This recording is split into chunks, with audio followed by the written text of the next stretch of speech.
ವಿಶ್ವಕರ್ಮ ಸಮಾಜ ಶ್ರೀ ದಾನಲಿಂಗ ದೇವಸ್ಥಾನ ಸ್ಥಳದಲ್ಲಿ ಹಮ್ಮಿಕೊಂಡಿರುವ ಶ್ರೀ ದಾನಲಿಂಗ ಸ್ವಾಮಿಗಳ ಆರಾಧನಾ ಮಹೋತ್ಸವದ ದಿವ್ಯ ಸಾನ್ನಿಧ್ಯವನ್ನು ವಹಿಸಿರುವಂತಹ ಸೋಮಲಿಂಗಯ್ಯ ಸ್ವಾಮಿ ದಾನಯ್ಯ ಸ್ವಾಮಿ ಒಡೆಯರ್ ಅವರೇ, ಅಧ್ಯಕ್ಷತೆಯನ್ನು ವಹಿಸಿರುವಂತಹ ದಾನಯ್ಯ ಸ್ವಾಮಿ ರಾಮಯ್ಯ ಸ್ವಾಮಿ ಒಡೆಯರ್ ಅವರೇ ಹಾಗೂ ಅತಿಥಿಗಳಾಗಿ ಆಗಮಿಸಿರುವಂತಹ ಶ್ರೀ ಪ್ರಭಾಕರ್ ಹುಡುಗಿಕಪ್ಪ ಬಡಿಗೇರ್ ಅವರೇ ಹಾಗೂ ಕಾರ್ಯಕ್ರಮವನ್ನು ನಿರ್ವಹಣೆ ಮಾಡ್ತಾ ಈ ಒಂದು ದಾನಲಿಂಗ ಮಹಾಸ್ವಾಮಿಗಳ ಆರಾಧನಾ ಮಹೋತ್ಸವಕ್ಕೆ ತಾವೆಲ್ಲರೂ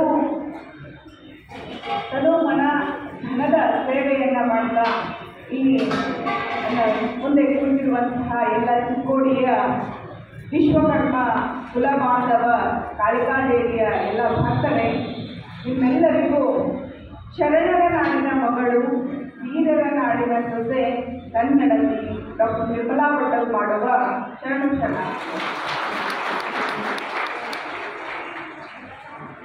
ಬಹಳ ಖುಷಿ ಅನ್ನಿಸ್ತದ ಇಂಥ ಒಂದು ಸಮಾರಂಭಕ್ಕೆ ನನ್ನನ್ನು ಬಹಳ ದೂರದಿಂದ ಚಿಕ್ಕೋಡಿಯಿಂದ ಬಂದು ಅಧ್ಯಕ್ಷರು ಉಪಾಧ್ಯಕ್ಷರು ಈ ಕಾರ್ಯಕ್ರಮಕ್ಕೆ ನೀವು ಬರಬೇಕು ಅಂತಂತ ನನಗೆ ಪ್ರೀತಿಯ ಆಹ್ವಾನವನ್ನು ನೀಡಿದರು. ಈಗ ಅನ್ನಿಸ್ತದ ಆ ಆಹ್ವಾನ ನಾವು ಒಪ್ಕೊಂಡು ಭಾಷಣ ಮಾಡಿದೆ. ಯಾಕಂದ್ರೆ ನಮ್ಮ ಸಮಾಜದಲ್ಲಿ ಆಗಿರುವುದಂತಹ ಒಬ್ಬ ವ್ಯಕ್ತಿಯ ಬಗ್ಗೆ ತಿಳ್ಕೊಳ್ಳಿಕ್ಕೆ ಅವಕಾಶವನ್ನು ಈ ವೇದಿಕೆ ನನಗೆ ಕಲ್ಪಿಸ್ಕೊಡ್ತು ಅನ್ನೋದು ನನಗೆ ಬಹಳ ಅನಿಸ್ತದ ಮತ್ತು ಹೆಮ್ಮೆಯನ್ನು ನಮಗೆಲ್ಲ ಗೊತ್ತು.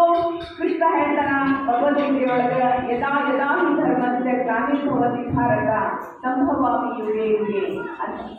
ಅಂದರೆ ಮಹಾಪುರುಷರು, ಯತಿಗಳು, ಯೋಗಿಗಳು, ಜ್ಞಾನಿಗಳು ಯಾವಾಗ ಬರ್ತಾರ ಭೂಮಿಗಳಂತಂದ್ರೆ ಯಾವಾಗ ವಿನಾಶ, ಯಾವಾಗ ಅಂಧಕಾರ ತುಂಬಿಕೊಳ್ತದಲ್ಲ ಆವಾಗ ಬೆಳಕಿನ ಜ್ಯೋತಿಯನ್ನು ಹಿಡ್ಕೊಂಡು ಇಂಥ ಮಹಾಪುರುಷರು ಭೂಮಿ ಮೇಲೆ ಹುಟ್ಟಿ ಬರ್ತಾರೆ.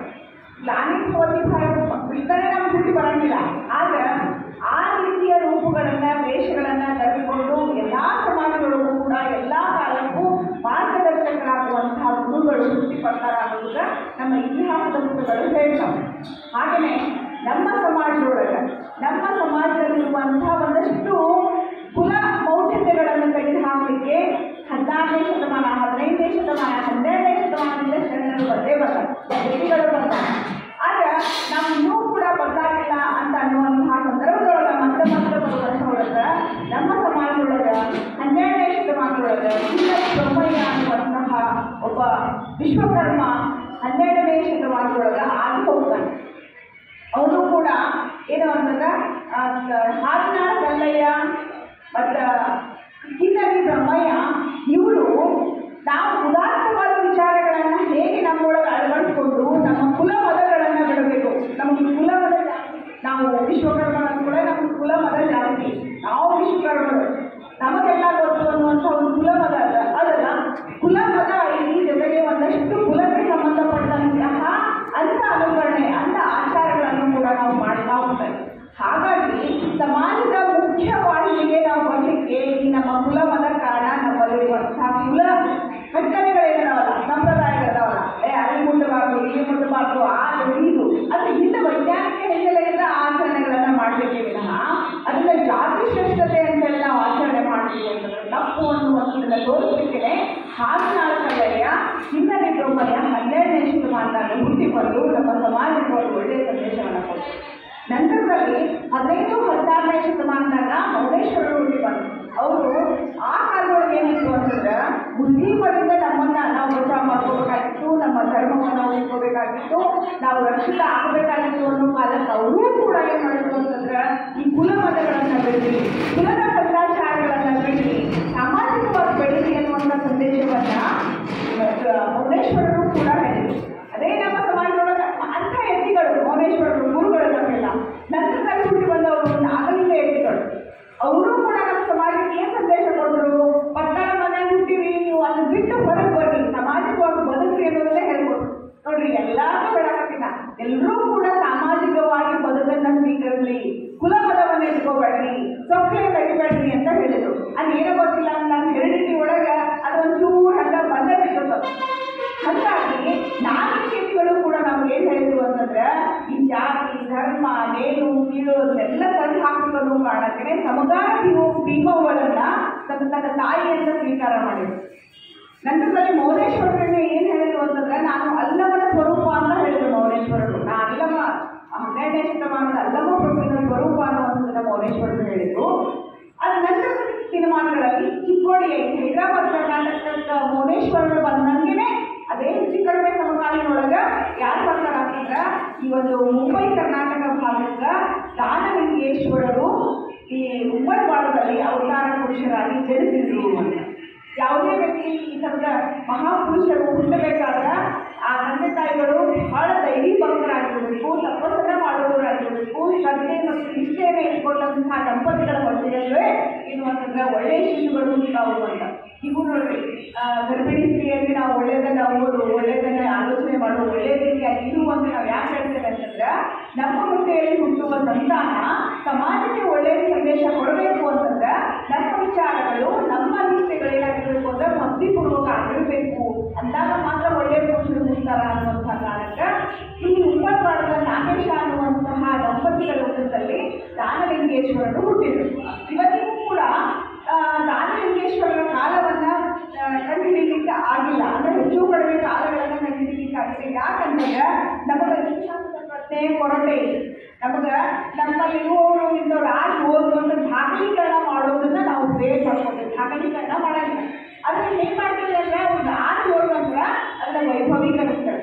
ಇನ್ನೊಬ್ಬರು ವ್ಯಕ್ತಿಗಳ ಬಗ್ಗೆ ಹೇಳಿದ್ರೆ, ನಾನು ಲಂಚನದ ಸಿದ್ದಪ್ಪ ಮಹಾರಾಜರು ಕೂಡ ವಿಶ್ವಕರ್ಮರು. ಇಂಥ ಎಲ್ಲ ಮಹಾನುಭಾವರು ನಮ್ಮ ಒಂದು ಕುಲದಲ್ಲಿ ಹುಟ್ಟು ಹೋಗ್ಯಾರ ಅನ್ನೋದು ನಾವು ಬಹಳ ಸಂತೋಷದ ವಿಷಯ. ಹಾಗೆಯೇ KP ಈರಣ್ಣ ಅವರು ದಾನಯ್ಯ ಒಡೆಯರವರ ಒಂದು ಮಾರ್ಗದರ್ಶನದ ಮೇರೆಗೆ ಹಾಗೂ ಮರಾಠಿಯಲ್ಲಿರುವಂತಹ ಒಂದಷ್ಟು ಮಾಹಿತಿಗಳನ್ನ, ಗ್ರಂಥಗಳನ್ನ ದಾನಲಿಂಗೇಶ್ವರ ಲೀಲೆ ಅನ್ನುವಂಥ ಪುಸ್ತಕವನ್ನು ಆಧರಿಸಿ ಕನ್ನಡಕ ಶ್ರೀಕ್ಷೇತ್ರ ಮುಳುವಾಡದ ದಾನಲಿಂಗೇಶ್ವರ ಚರಿತ್ರೆ ಅನ್ನುವಂಥ ಒಂದು ಪುಸ್ತಕವನ್ನು ಬರ್ತಾರೆ. ಅಲ್ಲಿ ಏನು ಹೇಳ್ತಾರೆ ಅವರು ಅಂತಂದ್ರೆ, ಇಲ್ಲಿ ಇತಿಹಾಸದ ಪ್ರಕಾರ ಯಾವ ಕಾಲಘಟ್ಟದೊಳಗಿದ್ದು ಅಂತ ಹೇಳೋದು ಕಷ್ಟ ಆಗ್ತೈತಿ ಅಂತೇಳಿ ಅವರು ಏನು ಮಾಡ್ತಾರೆ ಅಂತಂದ್ರೆ ವ್ಯಾಖ್ಯಾನವನ್ನ ಕೊಡ್ತಾರೆ. ಒಂದು ಮಾತು ಹೇಳ್ತಾರೆ, ಏನು ಅಂತಂದ್ರೆ, ಇವರು ಬಸವ ಕಾಲದವರು ಅಂದ್ರೆ 12ನೇ ಶತಮಾನದವರು ಅಂತ ಒಬ್ರು ಹೇಳ್ತಾರ, ಒಬ್ರು ಮೌನೇಶ್ವರ ಕಾಲದವರು ಅಂತ ಒಬ್ರು ಹೇಳ್ತಾರೆ. ಆದ್ರೆ ಇವ್ರು ಏನ್ ಹೇಳ್ತಾರ ಅಂತಂದ್ರೆ, ದಾನಲಿಂಗೇಶ್ವರರು ತಾವು ಸ್ವತಃ ಯಾರು ಅವತಾರ ಅಂತ ಹೇಳ್ಯಾರ ಅಂತಂದ್ರೆ ಕಿನ್ನರಿ ಬ್ರಹ್ಮಯ್ಯನ ಅವತಾರ ಅಂತ ಹೇಳ್ಕೊತಾರ. ಅಂದ್ರೆ ಇವ್ರ ಕಾಲಮಾನ ಯಾವಾಗಿತ್ತು ಅಂತಂದ್ರೆ 12ನೇ ಶತಮಾನದ ನಂತರದಲ್ಲಿ, ಅಂದ್ರೆ ಕಿನ್ನರಿ ಬ್ರಹ್ಮಯ್ಯ 12ನೇ ಶತಮಾನ ಆಗಿದ್ದು, ಅದನ್ನು ದಾಟಿ ಬಂದು ಇವ್ರ ಕಾಲಮಾನ ಅಂತ. ಇವರ ಮತ್ತಷ್ಟು ಒಡನಾಡಿಗಳ ಆಗಿನ ಕಾಲದಲ್ಲಿ ಇವರು ಏನು ಪವಾಡಗಳನ್ನ ಮಾಡಿದ್ರಲ್ಲ, ಅದ್ರಾಗ ಸಿದ್ಧ ಮಠದ ಸ್ವಾಮಿಗಳ ಜೊತೆಗೆ ಇವರು ಒಡನಾಟವನ್ನು ಹೊಂದಿದ್ರು ಅನ್ನುವಂಥದ್ದು, ಜೊತೆಗೆ ಬಿಜಾಪುರದ ಆದಿಶಾಹಿಯ ಜೊತೆಗೆ ಇವರು ಒಂದಷ್ಟು ಪವಾಡಗಳನ್ನು ಮಾಡಿದ್ರು ಅನ್ನೋ ಕಾರಣಕ್ಕೆ ಇವರು 15-16ನೇ ಶತಮಾನದಲ್ಲಿ ಆಗಿ ಹೋಗಿರುವಂತಹ ಪುರುಷರು ಅಂತ ಹೇಳ್ತಾರೆ. ನೋಡಿ, ಬೆಳಗಾವಿ ಜಿಲ್ಲೆಯೊಳಗೆ ಅಲ್ಲಿ ನಾನು ಕೂಡ ಈ ಚಿಕ್ಕೋಡಿಗೆ ಮಾತ್ರ ಈ ಬಗ್ಗೆ ಗೊತ್ತೈತಿ, ಅಥವಾ ನೀವು ಸವಾಲು ಬಾಂಧವ್ರ ಬಗ್ಗೆ ಅಷ್ಟೇ ಗೊತ್ತದ. ಈ ವ್ಯಕ್ತಿ ಕೊಟ್ಟಂತಹ ಒಂದು ಸಾಮಾಜಿಕ ಸಂದೇಶ, ಮಾಡಿದಂತಹ ಪವಾಡಗಳನ್ನ ನಾವು ವೈಜ್ಞಾನಿಕವಾಗಿ ವಿಶ್ಲೇಷಣೆ ಮಾಡಿದಾಗ, ಜೊತೆಗೆ ಇವ್ರ ಬಗ್ಗೆ ಹೆಚ್ಚಿನ ಅಧ್ಯಯನವನ್ನ ಮಾಡಬೇಕಾಗುತ್ತೆ. ಯಾವಾಗ ಅಧ್ಯಯನ ಮಾಡಿ ಹೊಸ ವಿಚಾರಗಳನ್ನು ತೆಗೆದುಕೊಡ್ತೇವಲ್ಲ, ಅವಾಗ ಅವ್ರ ಸಮಾಜಕ್ಕೆ ಏನು ಕೊಟ್ಟರು ಅನ್ನೋದನ್ನ ನಾವು ಒಂದಷ್ಟು ಸುಮ್ಮನೆ ಸಿಂಹಾವಲೋಕನ ಮಾಡಿದ್ರೆ ಇವ್ರು ಏನು ಕೊಟ್ಟಾರ ಸಮಾಜಕ್ಕೆ ಅಂತಂದ್ರೆ, ಇವರು ಕೂಡ ಮೌನೇಶ್ವರರ ಹಾಗೆ ಸಂಚಾರಿಯಾಗಿ ಇವರು ಚಿಕ್ಕವರಿದ್ದಾಗ ದಾನಲಿಂಗ ಅಂತ ಹೆಸರು ಬರುತ್ತೆ. ದಾನಲಿಂಗ ಅಂದ್ರೆ ಈ ಕಡೆ ನಾವು ಲಿಂಗವನ್ನು ಕಟ್ಕೊಂಡು ನಾವು ವಿಶ್ವಕರ್ಮರು ಜನ್ಮ ಹಾಕೋತೇವೆ, ಈಶ್ವರನ ಪೂಜೆ ಮಾಡ್ತೇವೆ, ವಿಷ್ಣುವನ್ನ ಪೂಜೆ ಮಾಡಿ ಲಿಂಗ ರೂಪದಾಗ ನಾವು ಆ ಲಿಂಗವನ್ನ ಜಗಲಿ ಮೇಲೆ ಪೂಜೆ ಮಾಡ್ತೇವೆ. ಲಿಂಗ ಕೊಟ್ಕೊಳ್ಳೋರಿಗೆ ಕಟ್ಕೊಳ್ಳೋರಿಗೆ ನಾವು ಲಿಂಗ ಇದ್ರೆ ಲಿಂಗ ಕಟ್ಕೊಂಡು ಅವರು ಪೂಜೆ ಮಾಡ್ಕೊತಾರೆ. ಇವರು ಏನ್ ಮಾಡ್ತಾರಂದ್ರೆ, ಶ್ರೀಶೈಲ ಚಿಕ್ಕವರಿದ್ದಾಗ ಬಹಳಷ್ಟು ಪವಾಡಗಳನ್ನ ಮಾಡಿದ್ದಾರೆ ಅಂತ ಹೇಳ್ತಾರೆ. ಇವ್ರಿಗಿಬ್ರು ಇವರ ಒಂದು ಪವಾಡ, ಇವರು ಮಾಡಿದಂಥ ಪವಾಡಕ್ಕೆ ಒಂದಿಬ್ರು ಕುಷ್ಠ ರೋಗಿಗಳು ಇವರಿಂದ ಗುಣಮುಖರಾಗ್ತಾರ ಅಂತ ನೋಡಿ. ಯಾವಾಗೂ ಪವಾಡ ಪುರುಷರು ತಮ್ಮ ಒಂದು ಪ್ರಸಿದ್ಧಿಯನ್ನ ಜಗತ್ತಿಗೆ ನಾವು ಎದಕ್ಕೆ ಬಂದೇವಿ, ಆ ಜಗತ್ತಿಗೆ ನಾವು ಏನು ಕೊಟ್ಟು ಹೋಗ್ಬೇಕು ಅನ್ನೋದನ್ನ ಅವಲೋಕನ ಮಾಡಿದಾಗ ಅವರು ಜನರಿಗೆ ಸಹಾಯ ಮಾಡುವಂತಹ ಮನೋಭಾವದೊಳಗೆ ಬೆಳ್ಕೊಂಡು ಬರ್ತಾರೆ. ಹಾಗಾಗಿ ಆ ಕುಷ್ಠ ರೋಗಿಗಳಿಗೆ ಸಹಾಯ ಮಾಡ್ತಾರೆ. ಯಾರೋ ಒಬ್ಬ ಹೋಗಿರ್ತಾರ, ಅಲ್ಲಿ ಬಿಡಿಸುವಲ್ಲಿ ಸಹಾಯ ಮಾಡ್ತಾರೆ. ಹೀಗೆ ಅವ್ರ ಜೀವನ ಪರ್ಯಂತ ಪವಾಡಗಳನ್ನ ಮಾಡಿಕೊಂಡು ದಾನಲಿಂಗೇಶ್ವರರು ಖ್ಯಾತಿಯನ್ನ ಪಡ್ಕೋತಾರೆ. ಅಕ್ಕನಿಯೊಳಗೆ ಈ ಸದ್ಯಕ್ಕೆ ನಾನು ಈಗ ನಿನ್ನೆ ಗೋರ್ಗಾವ್ಗೆಲ್ಲ ಹೋಗಿ ಬಂದೆ. ಗೋರ್ಗಾಂವ್, ತರಗಾಡ, ಈ ಸುತ್ತಮುತ್ತ ಹಳ್ಳಿ ಮೀನೆ ನಾನು ಬಂದಿದ್ದೆ, ನಿನ್ನೆ ಬಂದೆ. ಅಕ್ಕನಿಗೆ ಒಂದು ಕಾರ್ಯಕ್ರಮ ಬಂದಿದೆ, ನಿನ್ನೆ ಗೋರ್ಗಾಂವ್ ಬಂದಿದೆ. ಇವೆಲ್ಲ ಪ್ರದೇಶ ಅಂದರೆ ಈ ಭಾಗದ ಎಲ್ಲ ಪ್ರದೇಶಗಳು ದಾನಲಿಂಗೇಶ್ವರರ ಒಂದು ಮಹಿಮೆಯನ್ನು ಕೊಂಡಾಡುವಂತಹ ಪ್ರದೇಶಗಳಾಗ್ಯಾವು. ಆದರೂ ಅವರು ಚಿಕ್ಕೋಡಿ ಬಿಟ್ಟು ಬೆಳಗಾವಿ ಬಂದಿಲ್ಲ. ಕರ್ನಾಟಕದ ಜನತೆಗೆ ಅವರು ಏನಂತೇಳಿ ಗೊತ್ತಾಗಿಲ್ಲ. ಇದು ಬಹಳ ವಿಚಾರ ಒಂದು ಅಧ್ಯಯನ ಆಗಬೇಕು, ಜನರಿಗೆ ಇದು ತಲುಪಬೇಕು. ಇನ್ನು ಅತಿಥಿಗಳಿರುವಂಥ ಒಂದು ಕೃಷಿ ಪರವಾಗಿ